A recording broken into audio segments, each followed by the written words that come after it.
রাতের বেলা বাজার নিয়ে আসে আপনাদের ভাইয়া, আর আজকে হচ্ছে রাতের বেলা নিয়ে আসলো এখানে 5 কেজি ওজনের একটা জ্যান্ত পাঙ্গাস মাছ নিয়ে আসছিল। আর পাঙ্গাস মাছ আমার কাছে ভালোই লাগে খেতে। আর এখানে হচ্ছে শিং মাছ নিয়ে আসছিল, দেশি শিং, আর ছিল পাবদা মাছ। দেখেন বোম্বাই মরিচ কতগুলা নিয়ে আসছে।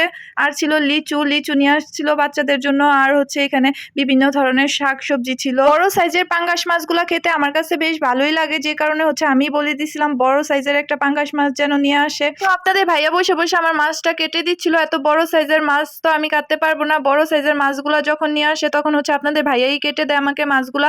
আর বাজার নিয়ে আসার সময় হচ্ছে বাজারের সাথে আইসক্রিম নিয়ে আসছিল, তো বসে বসে হচ্ছে আইসক্রিম খাচ্ছিলাম। এখন হচ্ছে ঘুমাতে যাব। আর ঘুমাতে যাওয়ার সময় হচ্ছে আমার যেগুলা দরকারি প্রয়োজনীয় জিনিসপত্র সেগুলা নিয়ে নিচ্ছিলাম, ব্লুটুথ, একটা টেপ, আর মোবাইল তো আমার হাতেই ছিল। আর মিষ্টি জাতীয় খাবার একটু পর পর খেতে না পারলে যেন আমার ভালোই লাগে না। এখানে 2টা চকলেট নিয়ে নিছিলাম, ঘুমানোর আগে হচ্ছে শুয়ে শুয়ে খাবো চকলেট 2টা। আর কে কে আমার মতো এমন আজব আজব কাজ করেন অবশ্যই আমার এই ভিডিওতে কমেন্ট করে জানাবেন। আজকের ভিডিওটা এই পর্যন্তই। ভালো লাগলে অবশ্যই সবাই লাইক, কমেন্ট, শেয়ার করবেন। আল্লাহ হাফেজ।